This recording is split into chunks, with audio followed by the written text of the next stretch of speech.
dibutuhkan audit. Betul. Jadi yang disebut oleh Boni dan disebut oleh kawan kita satu, semuanya indikasi, iya oke, kita audit. Termasuk korupsi? Iya. Ada indikasi korupsi? Tunggu dulu. Tapi tunggu dulu. Audit bukan hanya pada audit keuangan. Bukan cuma sekedar angka-angka.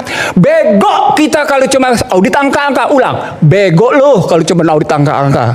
Iya. Karena ada masalah. Masalahnya? Ke dalam kajian saya, dengan model seperti itu, maka sesungguhnya Anda telah mengalami kerentanan eksternal menghadapi Cina. Anda punya kerentanan eksternal, maka muncul tanggung jawab Cina. Cina sudah merespon, iya jangan hitung angka-angka aja dong. Lihat dong benefitnya pada masyarakat. Benefit apa? Masuk studi banding. Kita bandingkan sekarang. Bentar, ini menarik. Benefit apa dari WUS pada masyarakat? Itu pertanyaan. Loh, iya. Anda nggak merasa bahwa ada benefit yang luar biasa? Untuk melihat benefitnya itu, kita lihat profit dulu. Oke. Kita lihat dulu nanti perbandingan pada indeks persaingan moda transportasi darat. Oke. Dan jawabannya adalah? Tunggu dulu. Jangan cepet-cepet. Kami catat beberapa. Saya bantu nanti sebentar, gua kasih kesempatan lo panjang, kasih kesempatan gua. Nanti abang lanjut. Oke.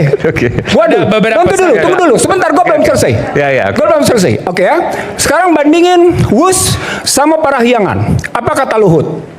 Kami cabut subsidi dari Parahyangan agar terjadi persaingan harga antara WUS sama Parahyangan. Oke, sekarang kita bandingin WUS sama travel.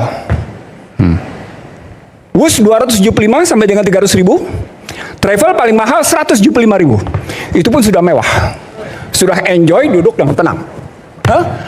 Apa artinya? WUS sudah overpricing. Maka masuk dalam kajian yang menikmati WUS adalah hanya kalangan tertentu. Apa artinya? Yang dapat benefit hanya kalangan tertentu. Pada saat yang sama, rakyat dibebani karena menderita kerugian. Kenapa menderita kerugian?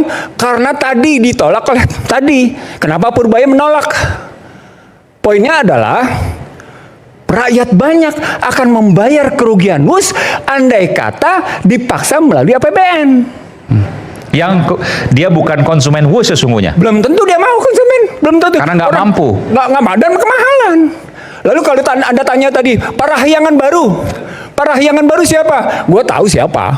Tapi bukan soal itu. Soalnya adalah kita mesti mikir multiplier efek ganda dari seluruh itu bukan hanya pada segelintir orang.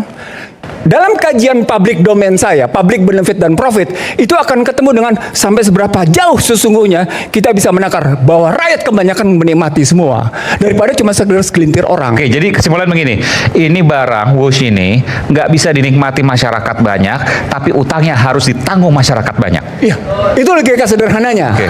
Logika sederhananya. Andai kata itu memang ditanggung oleh APBN. Walaupun sudah bukan andai kata lagi karena sudah disetujui oleh presiden. Jadi bukan andai kata lagi. Ya itu yang pertama. Yang kedua, di sini menarik perdebatan antara Purbaya dengan Rosan. Dan antara Nah, Purbaya bilang, saya nggak akan bayar dari APBN. Rosan bilang, gue nggak minta bayar dari APBN. Gue juga belum minta, kata Rosan. Persoalan besarnya menjadi, artinya kan tidak akan diambil dari Danantara. Sekarang pertanyaan, Danantara dari mana? Dari APBN, dari negara. Kalau juga tidak diambil dari APBN, dia akan mengambil dari dividen BUMN. Ya. Artinya itu yang sebenarnya bisa hak masyarakat yang diambil dalam rangka menanggung kerugian tadi. Memang disebut sebagai aset yang dipisahkan, tapi pada hakikatnya adalah tetap aset negara. Oke. Gitu loh ngelihatnya. Kata sederhana sebenarnya Pak Purbaya, jangan ngambil dari kantong APBN ku, silakan ngambil dari Dividen. Dari dividen kan gitu, bukan. Jadi kalau kita ngambil dalam rangka tadi, oke, kita audit, ya. Setuju saya audit. Auditnya investigasi, bukan audit sembarangan. Auditnya harus melibatkan yang namanya orang-orang yang terbebas dari kepentingan politik, tidak bisa diintervensi oleh Cina, tidak bisa diintervensi oleh Indonesia. Oke, bebas. Satu. Sebentar. Selebihnya kita audit kebijakan. No, kita ingin proporsional. Enggak, sebentar, saya mau tanya begini, kalau Anda bilang ini ada audit investigasi, audit kebijakan, artinya dalam benak Anda, dalam logika Anda menilai bahwa ini ada indikasi korupsi dong? Kan saya ingin mengatakan saya bebas Bebas menyatakan. Untuk menyatakan kepada publik. Sebentar. Makanya saya tanya.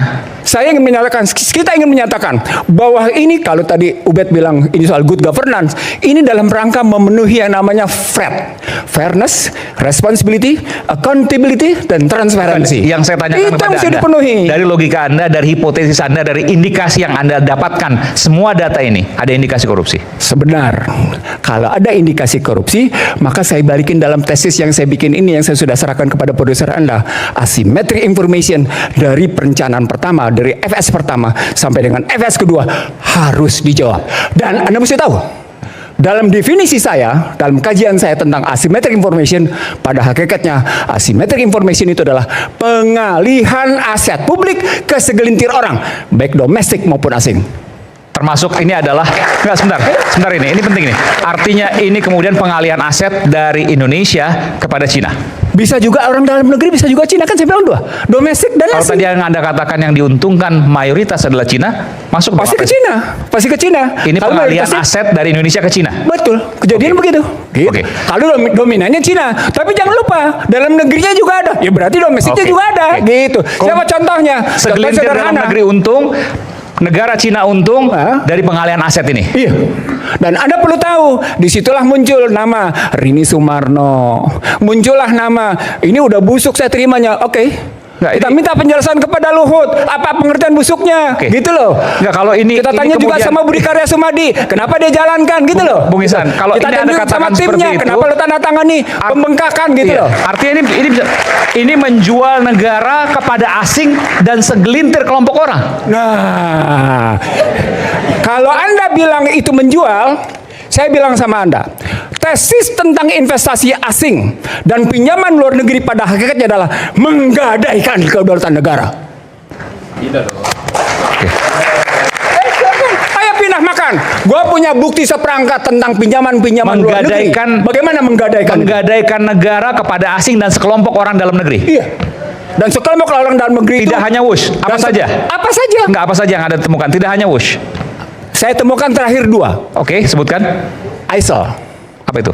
Indonesian Sustainability at Least Cost Electrification 1 and 2. Itu power. Anda membeli kebijakan, Anda membeli utang, Anda membiayai dengan utang PLTS, padahal PLTS itu teknologinya dari luar.